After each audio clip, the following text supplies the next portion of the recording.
Soldier. My prepared text today was to have been, "Make thy name be remembered in all generations." But I think I'm going to depart from my prepared sermon. While I was listening to the sergeant's solo, I kept looking up at our service flag. I was thinking of the men in service. I see some of them here this morning. Private Roberts, Sergeant Jackson, Lieutenant Carter, and Private Parks, first class. First class is right. I was over at the USO the other night, and I met somebody I hadn't seen in quite a long time.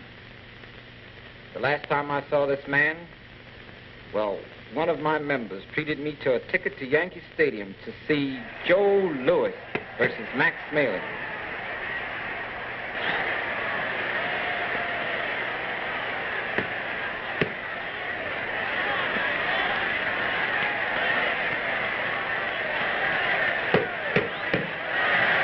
In 1 minute and 49 seconds, an American fist won a victory. But it wasn't the final victory. No, that victory is going to take a little longer and a whole lot more American fists.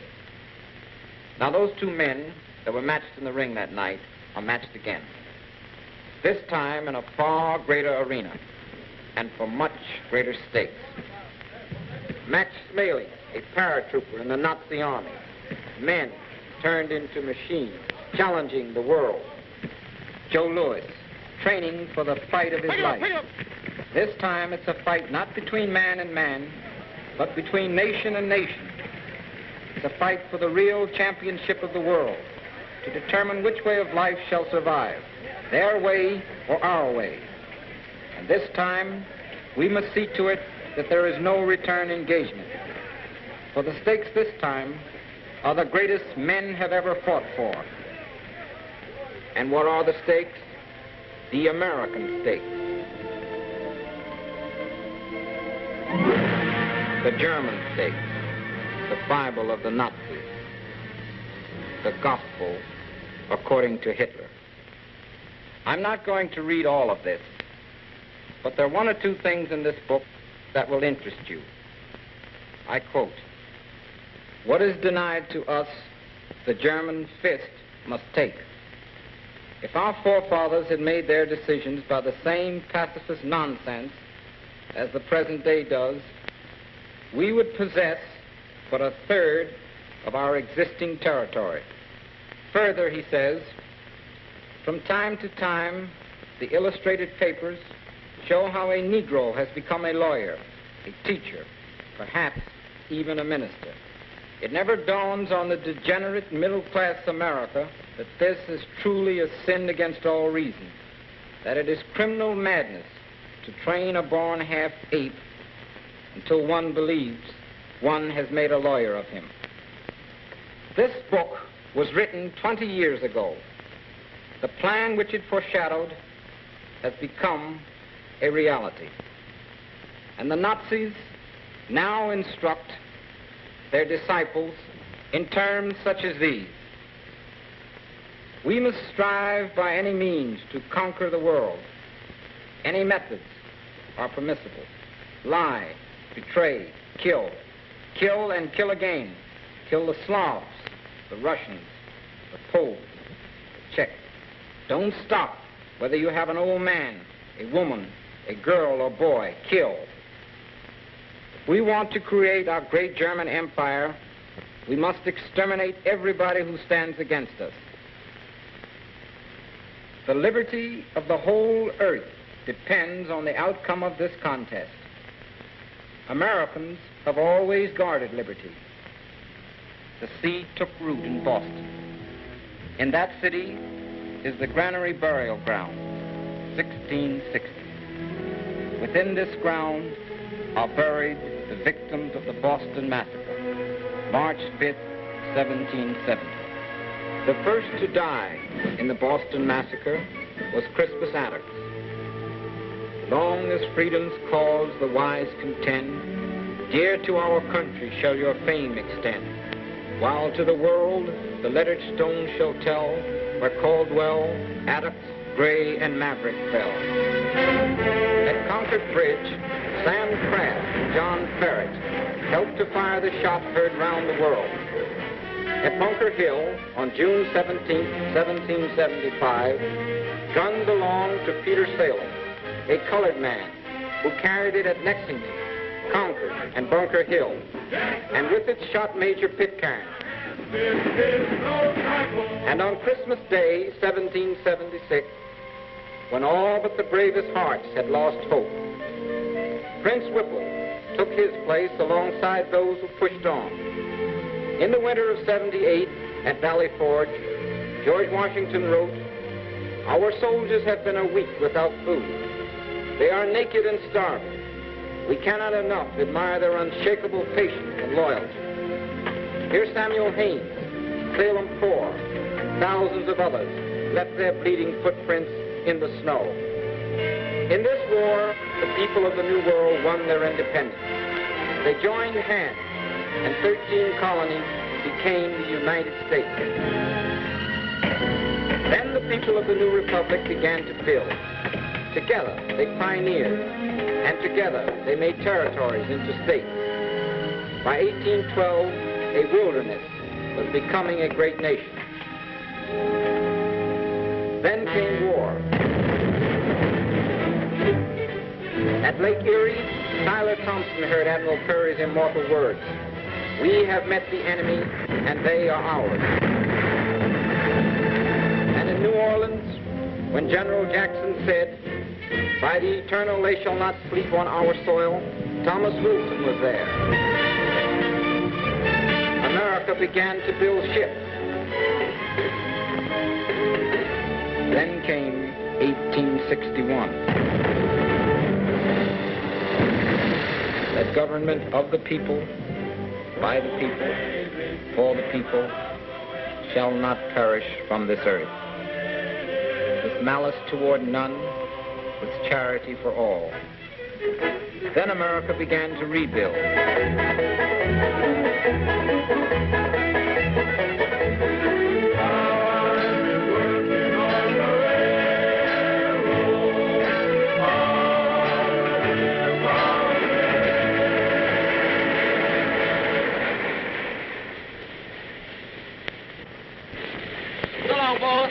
Frank, so long, Pete. Take care of everything, you know what I mean. What's the matter, Jim? You quitting? Man, I'm going to Cuba. Cuba? Yeah, with the 9th Regiment, United States Cavalry, horses. Jim fought in the Spanish-American War. At Santiago, Cuba, the 9th and 10th Cavalry, the 24th and 25th Infantry added to their long record new medals for courage and gallantry. I'm Jim. After we cleaned up in Cuba, we went on with building factories, cities, everything. As for me, well, I went to Panama to help on a little job. A little job, connecting the Atlantic and Pacific. A little job.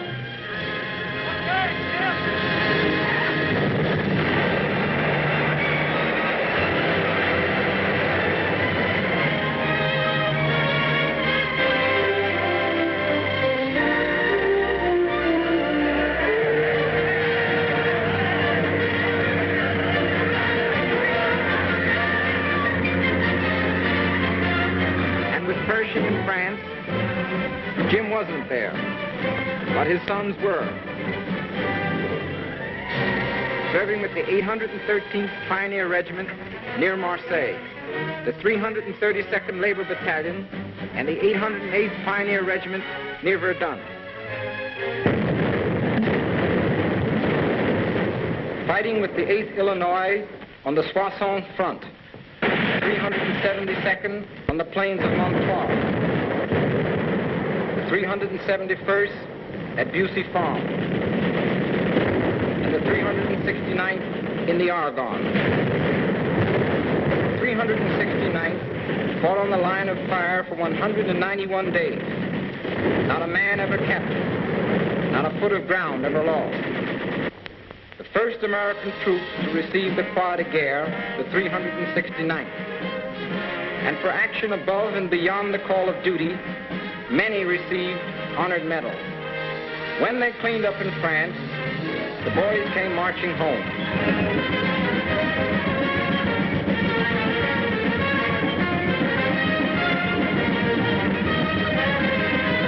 Among them was Henry Johnson, who with one companion, Needham Roberts, killed 4 and captured 28 Germans, for which the French nation decorated them for exceptional bravery.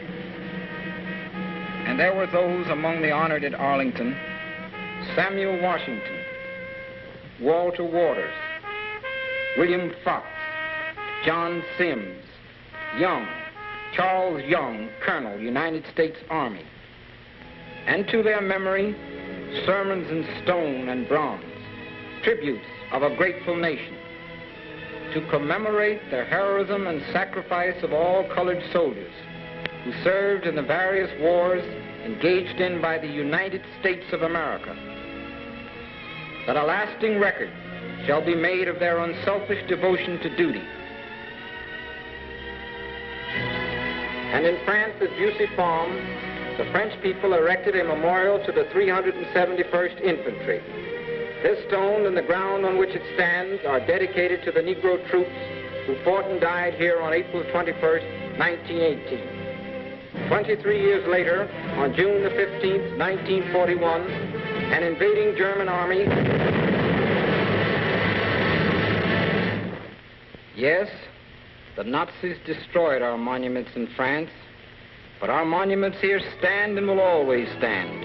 The founder of Tuskegee Institute, Booker T. Washington, 1856-1915.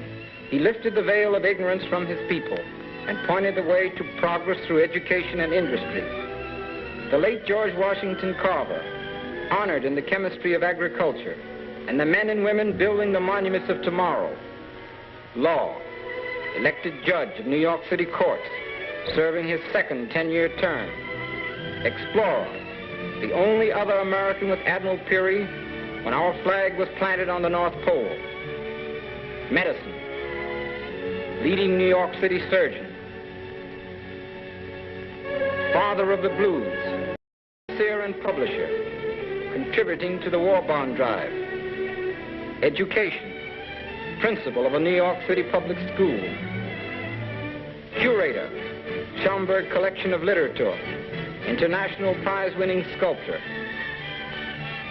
Singer.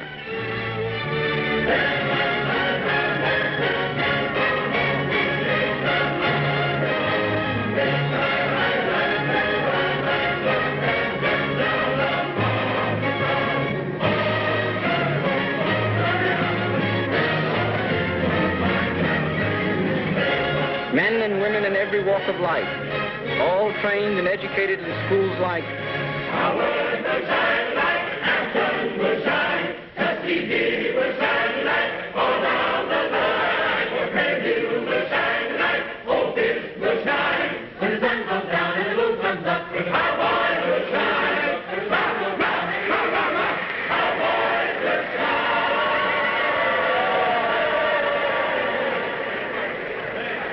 Olympic, the men's high jump. Rheinkatz, Germany.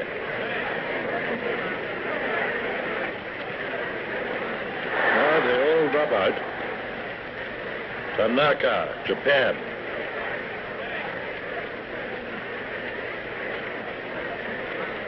And he drops out too. Cars now 2.03 meters high. That's 6 feet 8 inches. And Johnson of America.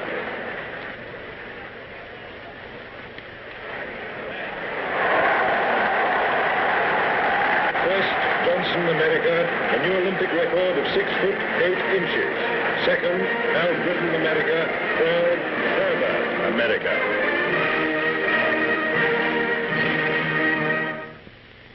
The tree of liberty has borne these fruits. It's a mighty tree with roots deep in the ground of America. Its fame has spread to the four corners of the earth, Men of every faith, color, and tongue have helped to nourish it and to sow its seed in new ground. All men stand in admiration of it, except the Nazis, the fascists, and the Japanese militarists, the builders of the new order. There is not a man alive who does not know of the crimes of these adventurers. In Europe,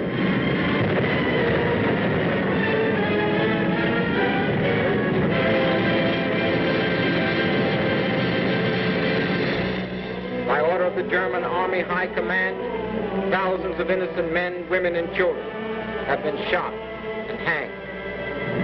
In Asia, the Japanese Army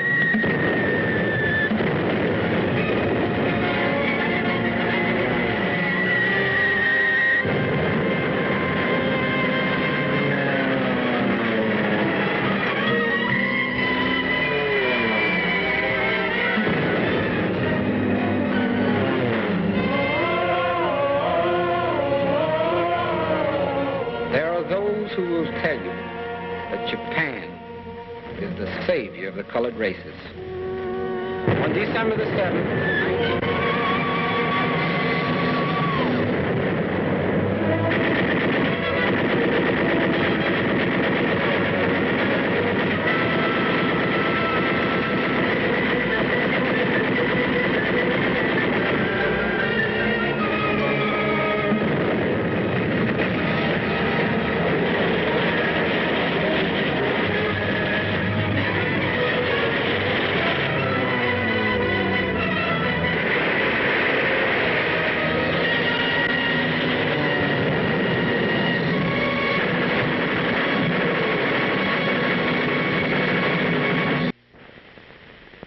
people of the world have risen in one great mass to bring to justice the ringleaders responsible for these crimes. In America's Army, in every branch of the service, artillery, tank, quartermaster, engineer. Don't forget the infantry.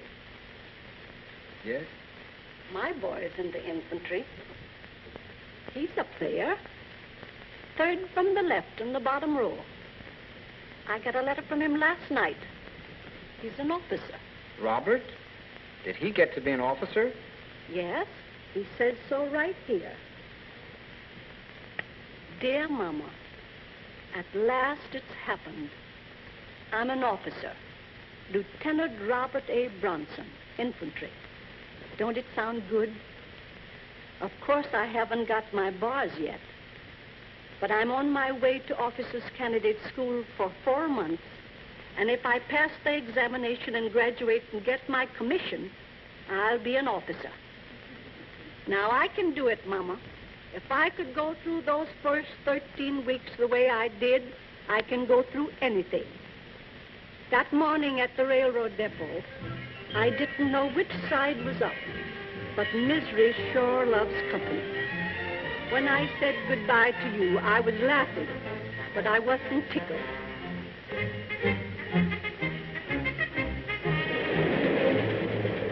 And the first thing I heard when I stopped at some place in the middle of no place,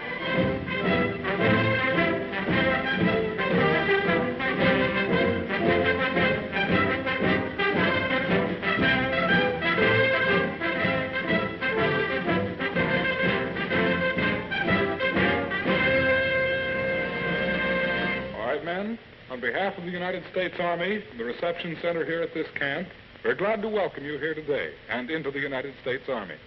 We're glad to see all of your happy, smiling faces. Now, fellows, during the few days that you'll be with us here at this camp, you'll be converted from a civilian into a full-fledged soldier. You'll be interviewed by someone who will inquire into your past life before you came into the Army. You assisted a machinist on the construction of guns and gun parts? That's right. What machines did you operate? I operated boring mills, tool grinders, drill presses, planes, and... Forward! Forward! Hut! Hut! Hut! Hut! Hut! Hut! Hut! Pick it up! Pick it up! Nobody! Ho! Ho! But I don't want to give you the impression that it's only for religious services and advice that you can come to the chaplain. You can come to him at any time.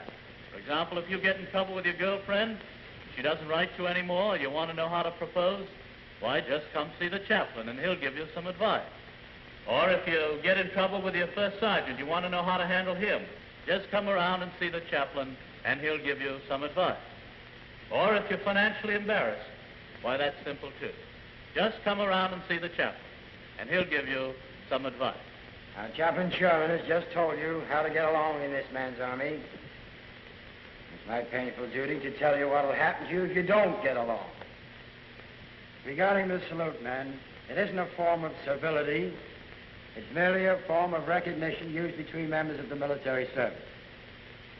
The average man, when he first learns to salute, is awkward. It's a strange gesture to him, and he feels shy. He usually sneaks his hand up in this manner and gives the broken-handed salute, or lowers his eyes gently like a shy maiden and salutes like that. When you salute an officer, stand erect like a soldier. Bring your hand up to your forehead in a military manner, tip of the forefinger above the center of the right eye. Now make sure your thumb is alongside your hand, because if it's out here, they may misconstrue it.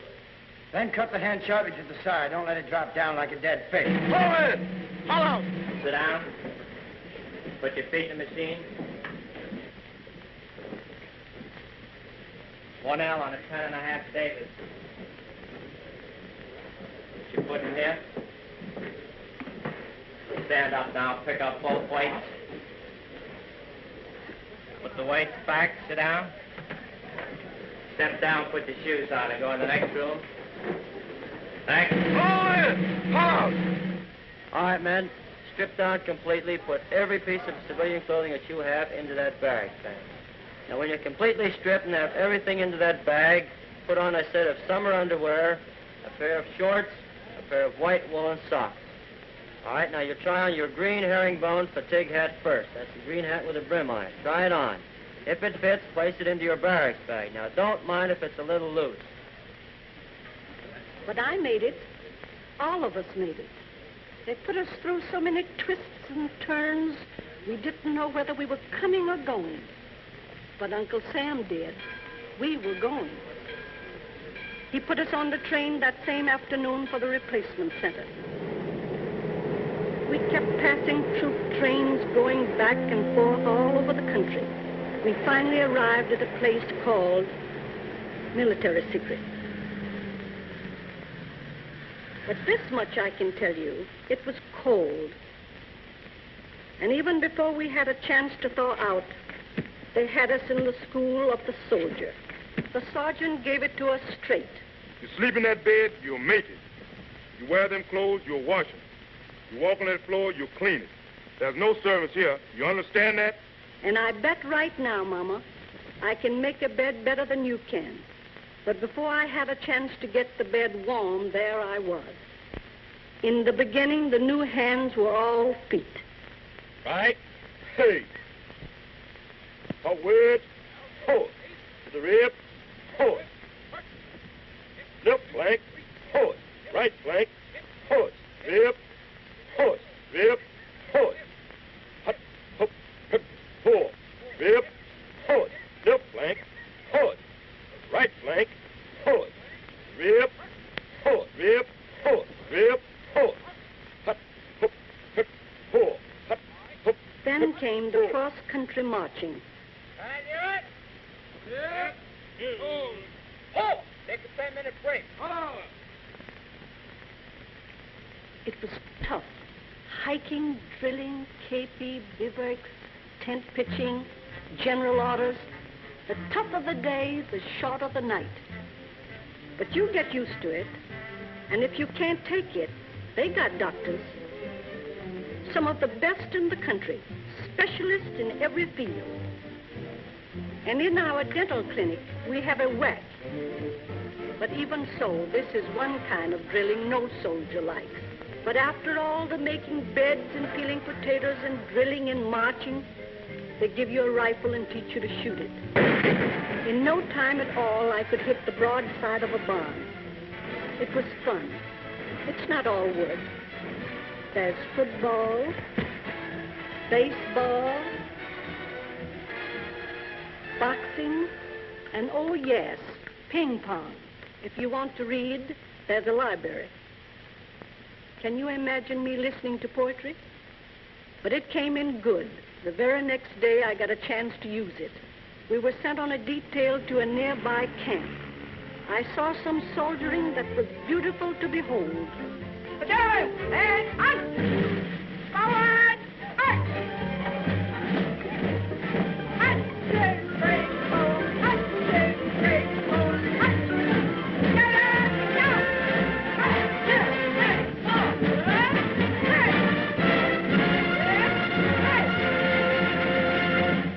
And you'd better tell Uncle Everett to quit joking about the wax, because these girls have forgotten more about jeeps and trucks than he'll ever know, corporal or no corporal. And the next day was Saturday night.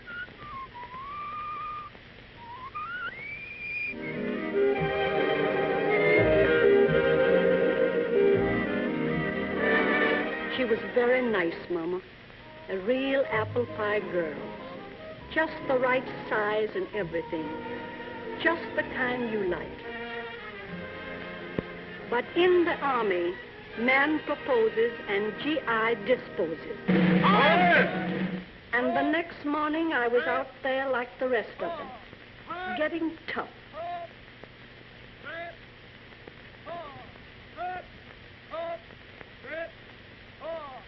In this man's army, they want you to be tough.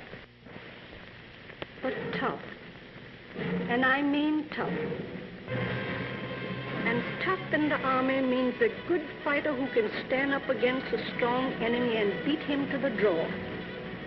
And after a hard week, a soldier welcomes a Sunday.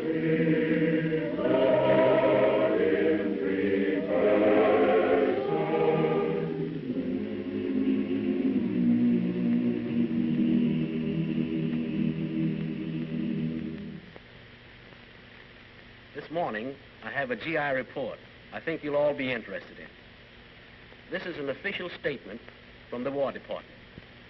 In the present World War, there are more than 5 times as many men with high school education in our armed forces than were in World War I.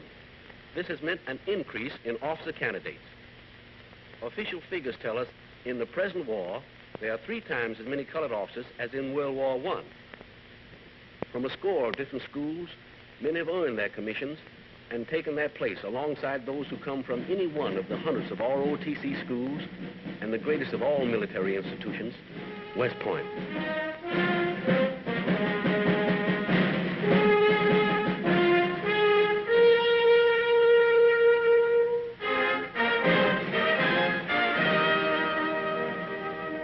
Mama, the next time you see me, I'll be wearing an officer's uniform, ready to get in there and get this war over with.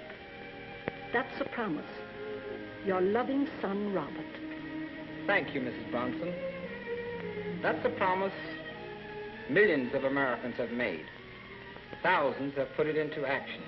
In every camp, men are getting their final workout.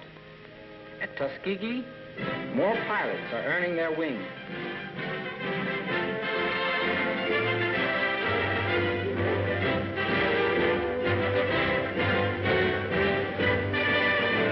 In a short while, these young officers will be full-fledged combat flyers, taking their place at the controls of our fighter planes.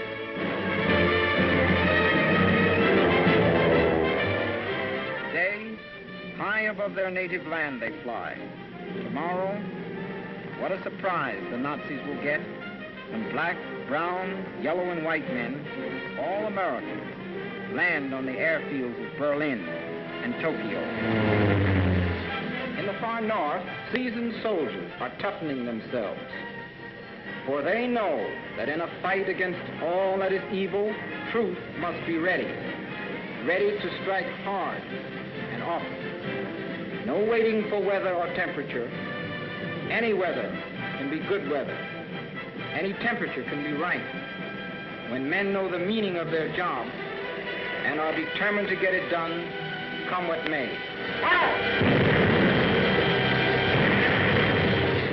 And the men we knew as tailors, printers, bricklayers, cooks, entertainers, carpenters, bellboys, school teachers, farmers, are today soldiers in a modern army. Tankmen, gunners, radio operators, and motor mechanics. Every man schooled in the meaning of teamwork. Every man qualified to replace any of his teammates at any time. Every man ready to do his share. The engineers, the fighting builders, ready to build bridges, highways, railroads, ports, and landing fields. The quartermaster, who moves troops and supplies, who provides food, fuel, and clothing. The men who supply the means of communication, telegraph, telephone, and radio. The cavalrymen, ready to patrol, scout, harass.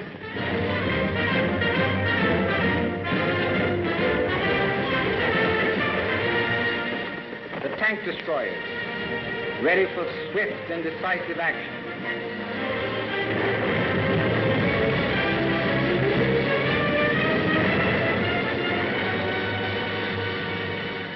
Hard-hitting anti-aircraft units, ready to knock Zeros and Messerschmitts out of the skies.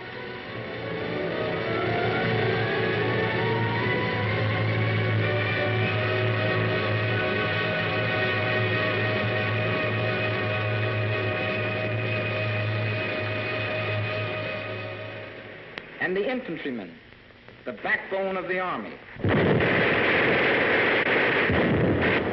Hold him, Silver. Hit that water.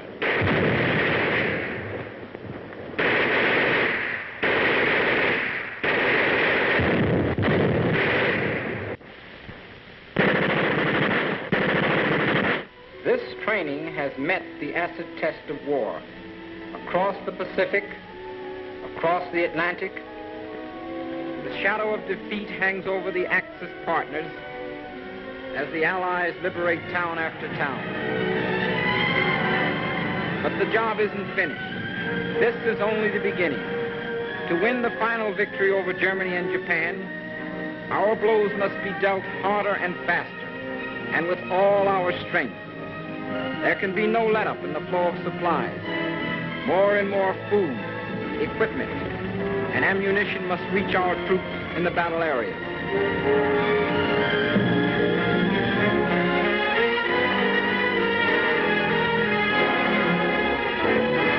More airports, landing fields, docks, bridges, and roads must be built. Our troops must build them through the swamps of the South Pacific, the snows of the far north,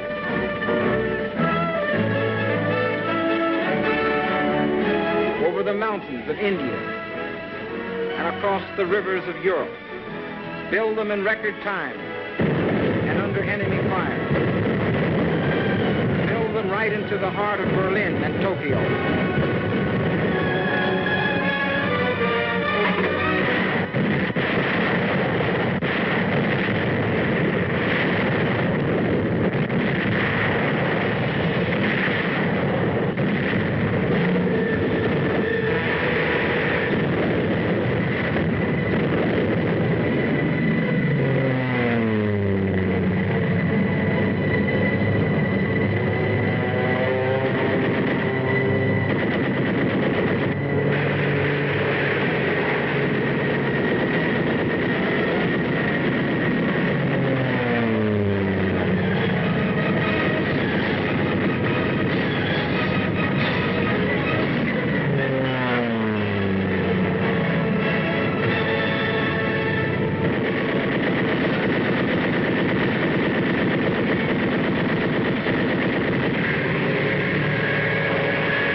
Robert Brooks, Colin Kelly, Sarah Levine, Dory Miller, soldiers who knew no fear, men who would defend even unto death the land of their birth, soldiers who believed in this great country. To the enemy, our country is something to destroy. Our homes, our right to worship God, our little belongings, something to crush, to shackle, to plunder. Oh God, we thank you for this land which our fathers have helped to build. Grant that we may, with your help, be worthy of this heritage, and in our turn, enrich it for our children, so that government of the people, by the people, for the people, shall not perish from this earth.